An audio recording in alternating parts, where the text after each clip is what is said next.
अस्सलाम वालेकुम दोस्तों, मैं हूं जुल्किफल खान और आप बिन अकबर ट्रैवल्स का यूट्यूब चैनल देख रहे हैं। पाकिस्तानियों के 30 डेज़ के, 60 डेज़ के और 5 years multi entry visit visas refuse होने की सबसे बड़ी वजह क्या है? क्यों ये वीज़े रिफ्यूज़ हो रहे हैं? डॉक्यूमेंट्स भी सारे कंप्लीट हैं, हर चीज़ प्रॉपर अटैच्ड है, जो रिक्वायरमेंट्स हैं वो सारी रिक्वायरमेंट्स आपने पूरी की हुई हैं। इसके बावजूद भी पाकिस्तानियों के वीज़े रिफ्यूज़ हो रहे हैं। आज की वीडियो में हम डिस्कस करेंगे डिटेल में कि 30 days, 60 days single entry visit visa, 5 years multi entry visit visa, ये वीज़े पाकिस्तानियों के किस वजह से रिफ्यूज़ हो रहे हैं। आपको सिंगल एंट्री की भी रीज़न्स बता दूंगा और मल्टी एंट्री की भी रीज़न बता दूंगा। इसके अलावा आपको बता दूंगा कि किस तरीके से आप लोग अप्लाई करें, कौन सा वीज़ा, किस कैटेगरी का वीज़ा अगर आप अप्लाई करेंगे तो आपकी वीज़ा रिजेक्ट होने के चांसेस बहुत कम है, आपकी वीज़ा रेशो बहुत बेहतर हो सकती है। वीडियो को एंड तक लाजमी देखा करें। लोग सिर्फ थंबनेल देख के कमेंट स्टार्ट कर देते हैं कि सर हमें बताएं कि किस तरीके से अप्लाई करना है, हालांकि उस सवाल का जवाब वीडियो के अंदर मैं दे चुका होता हूं। जिन दोस्तों ने सब्सक्राइब नहीं किया वो चैनल को ज़रूर सब्सक्राइब कर लें, बेल आइकन को प्रेस कर दिया करें ताकि वीडियो आपको टाइम पे मिल जाए। लोग फिर बहुत लेट वीडियो देखते हैं, जब लेट वीडियो देखते हैं तो फिर लेट कमेंट करते हैं, जबकि मैंने वीडियो में हर चीज़ बता दी होती है। स्टार्ट करते हैं। सबसे पहले single entry visit visa, 30 days वाला विजिट वीज़ा और 60 डेज़ वाला विजिट वीज़ा जो लोग पाकिस्तान से अप्लाई कर रहे हैं, इनके वीज़ा रिजेक्ट होने की सबसे बड़ी वजह यह है कि वो डॉक्यूमेंट्स जो उनको चाहिए, फॉर एग्जांपल अगर उनको एमिरेट्स आईडी चाहिए, आपकी पुरानी एमिरेट्स आईडी चाहिए और यूआईडी चाहिए, तो वो प्रॉपरली लोग साथ अटैच नहीं कर रहे। जो आपने प्रॉपर साथ अपनी पुरानी एमिरेट्स आईडी अटैच करनी है और पुराना यूआईडी में साथ में लगाना है ताकि आपका पुराना रिकॉर्ड प्रॉपर चेक हो सके। दूसरा यह है कि डॉक्यूमेंट्स प्रॉपरली स्कैन नहीं आप करते। जो लोग मोबाइल के ऊपर से तस्वीर खींच के या मोबाइल के ऊपर से स्कैन करके, मोबाइल का स्कैनर यूज़ करके डॉक्यूमेंट्स अटैच कर रहे हैं या अप्लाई कर रहे हैं, उनकी 40 to 50% रिफ्यूज़ल्स आ रही हैं डॉक्यूमेंट्स कंप्लीट होने के बावजूद भी। आपने प्रोफेशनल स्कैनर से डॉक्यूमेंट स्कैन करने हैं। आपने जो फ्रंट पेज होता है आपके पासपोर्ट का, जिसे डाटा पेज बोलते हैं, वो इस तरीके से आपकी स्क्रीन के ऊपर आ रहा है। आपने इस तरीके से इसको प्रॉपर स्कैन करना है। जो सेकंड पेज है जिसके ऊपर एक बॉक्स बना होता है, उसके अंदर आपके साइन होना बहुत ज़रूरी है। वो साइन करके आपने वो वाला पेज अटैच करना है। पिक्चर जो है वो इस तरीके से आपने अटैच करनी है, क्लियर पिक्चर होनी चाहिए वाइट बैकग्राउंड के अंदर।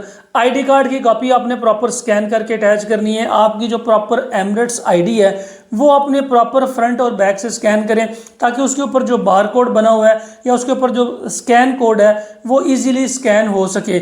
इसके अलावा लोग कंफर्म टिकट नहीं लगा रहे, जस्ट बुकिंग लगा देते हैं। होटल की जो बुकिंग है वो चल जाती है, लेकिन टिकट जो है वो आपने कंफर्म लगानी है, तो फिर आपका 30 डेज़ या 60 डेज़ का single entry visit visa approve हो सकता है। इसके अलावा जिन लोगों का यूएई के अंदर रिकॉर्ड क्लियर नहीं है, बहुत से लोग जो हमारे थ्रू भी अप्लाई करते हैं वो कहते हैं जी सर मैं प्रॉपर वीज़ा कैंसिल करवा के आया हूँ, मेरा रिकॉर्ड बिल्कुल क्लियर है। इसके बावजूद भी उनका रिकॉर्ड क्लियर नहीं होता क्योंकि उन्होंने जस्ट कैंसिलेशन वीज़ा की कराई होती है इमिग्रेशन से, लेबर से उनका वीज़ा कैंसिल नहीं हुआ होता। जब लेबर से वीज़ा कैंसिल नहीं होता, इस वजह से फिर जो सिंगल एंट्री विजिट वीज़ा है इसकी रिफ्यूज़ल आ जाती है। आपने अपना वीज़ा प्रॉपर इमिग्रेशन के बाद लेबर से भी कैंसिल करवाना है। जिस भी कंपनी का आपका वीज़ा है आपने उन्हें कहना है कि मुझे लेबर की भी कैंसिलेशन भेजें ताकि मेरा रिकॉर्ड जो यूएई में शो हो रहा है वही रिकॉर्ड मेरा पाकिस्तान में शो हो, ताकि आप ऑनलाइन चेक करते हैं आपका वीज़ा कैंसल्ड शो हो रहा था क्योंकि आप पाकिस्तान आए, दोबारा गए नहीं, 6 मंथ के बाद वो ऑटोमेटिकली कैंसिल होता है और आपको लगता है कि आपका वीज़ा प्रॉपरली कैंसल्ड है, आपका रिकॉर्ड क्लियर है। और बहुत से लोग दुबई की जो ऐप है उस ऐप के ऊपर जाके अपना क्रिमिनल रिकॉर्ड चेक करते हैं। Abu Dhabi, Sharjah, Al Ain, Fujairah वगैरह में कोई रिकॉर्ड चेक नहीं करते। उस वजह से भी उनके जो वीज़े हैं वो रिफ्यूज़ हो रहे हैं या रिजेक्ट हो रहे हैं। जो फ्रेश लोग हैं वो तो अभी 30 days 60 days single entry visit visa बिल्कुल भी अप्लाई नहीं करें। जो लोग पहले रह के आए हैं वो इन इंस्ट्रक्शंस के ऊपर काम करें तो फिर आपका वीज़ा अप्रूव होने के चांसेस 70 to 80% है। जो लोग पहले रह के आए हैं अगर उनकी एज 40+ है, 40 साल से ज़्यादा है, तो 90% वीज़ा अप्रूव हो रहे हैं। जो लोग पहले रह के आए हैं अगर उनकी एज 40 से कम है और उनका रिकॉर्ड बिल्कुल क्लियर है, उनके वीज़े भी 80% अप्रूव्ड हो रहे हैं। जो लोग पहले रह के आए हैं और उनके प्रॉपर डॉक्यूमेंट स्कैन नहीं है या रिकॉर्ड क्लियर नहीं है, उनकी 100% रिफ्यूजल्स आ रही हैं। इन चीज़ों का ख्याल रख के आपने single entry visit visa apply करना है। उसके बाद आते हैं 5 years multi entry visit visa के ऊपर। 5 years multi entry visit visa का कोटा अलाट होता है हर साल पाकिस्तानियों को। पिछले साल भी गवर्नर सिंध ने जो कौंसलेट जनरल हैं दुबई एम्बेसी के, उनसे रिक्वेस्ट की थी कि पाकिस्तानियों के जो वीज़े हैं उनको अप्रूव्ड किया जाए। उसके बाद दोबारा 2 दिन पहले इन्होंने दोबारा रिक्वेस्ट किया है कि उस कोटे को दोबारा इंप्लीमेंट किया जाए, क्योंकि लोगों के डॉक्यूमेंट्स पूरे होने के बावजूद भी 5 years multi entry visit visa की रिफ्यूजल्स आ रही हैं, जो कि जून 20 से लेकर 12 जुलाई तक बहुत ज़्यादा रिफ्यूजल्स आई हैं। लोगों का पैसा भी ज़ाया होता है, टाइम भी वेस्ट होता है। इसमें सबसे इंपॉर्टेंट चीज़ है वो है दुबई एम्बेसी की अपॉइंटमेंट, क्योंकि अपॉइंटमेंट्स का बहुत ज़्यादा रश हो गया हुआ था। यूएई एम्बेसी में अपॉइंटमेंट्स 15-15, 20-20 दिन बाद की मिल रही थी, तो उन्होंने पीछे से जिन लोगों की ई अप्रूवल्स आ रही थी या वीज़े अप्रूव हो रहे थे उसको उन्होंने थोड़ा सा स्लो डाउन किया है। रिफ्यूजल इसकी वजह से काफ़ी सारी बढ़ गई हैं, लेकिन 1 अगस्त के बाद इनका जो अपॉइंटमेंट सिस्टम है वो भी बेहतर हो जाएगा। जब अपॉइंटमेंट सिस्टम बेहतर होगा तो फिर पीछे से वीज़ा की जो अप्रूवल्स हैं, ई वीज़ा की अप्रूवल्स हैं, वो आना शुरू हो जाएंगे। ये है एक रीज़न।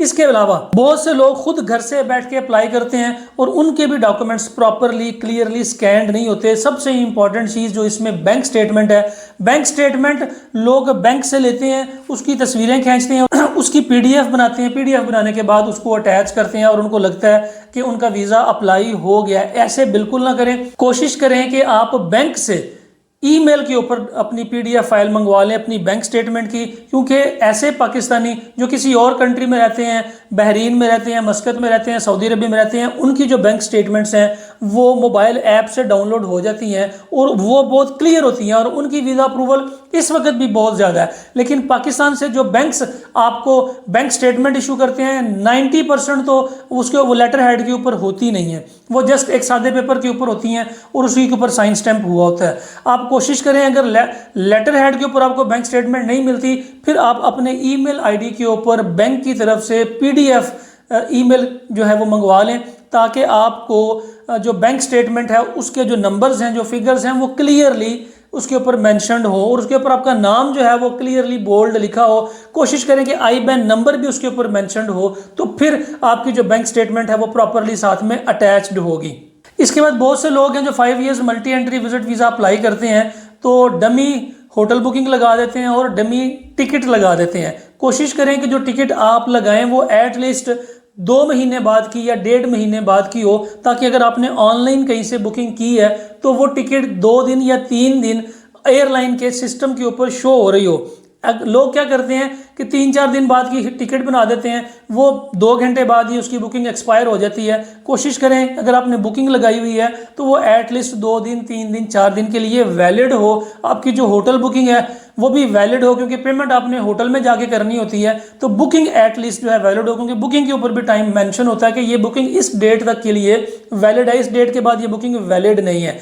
इसके अलावा जब आपको मॉडिफिकेशंस आती हैं बैंक स्टेटमेंट्स की, तो लोग क्या करते हैं, जो पहली बैंक स्टेटमेंट होती है उसी को उठा के दोबारा लगा देते हैं। आपने ऐसे नहीं करना, आपने उस बैंक स्टेटमेंट के अंदर 2 से 3 ट्रांजैक्शंस करनी है।